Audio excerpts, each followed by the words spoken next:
Hello you guys, welcome back to my channel. Mariah DeVita here, and today I'm going to be using the new Morphe 3502 palette, and I'm going to start off by applying that brick orangey color into my crease, first patting the color down to build up the intensity, and then using windshield wiper motions to further buff and blend out the eyeshadow.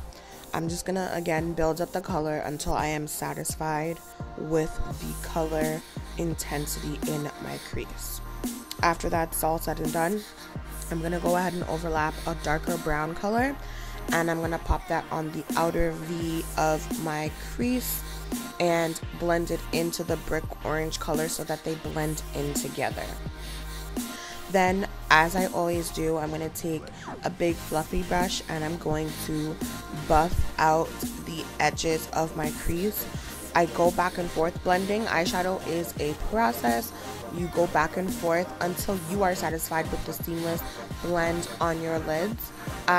It takes me a little while. I mean, I've been doing this for a while, but it takes me a little bit of time until I'm satisfied with how blended out my eyeshadow is, because I do want it to be blended out really nicely.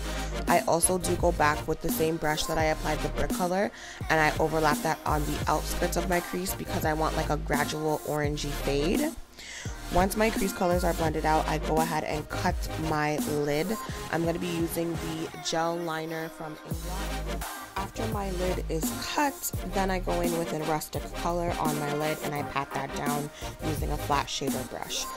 Then I go in on the outer V, as you can see here, and I add black to that to add depth to the entire look. I do my liner off camera and then I start applying my glitter. My glitters are from Bulk Glitters.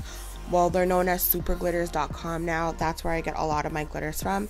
So I'm just applying that with my Lit Cosmetics glitter adhesive. And then for my lips, I'm applying MAC's Cork Lip Pencil, Honey Love Lipstick, and a Moth to a Flame Dazzle Glass. This is the completed look, you guys. I do hope you enjoyed this tutorial. Please leave a comment down below. If you are new, do not forget to rate, comment, and subscribe. Turn on your notification bell so you're aware of when I upload, and I'll see you in the next one. Bye, loves.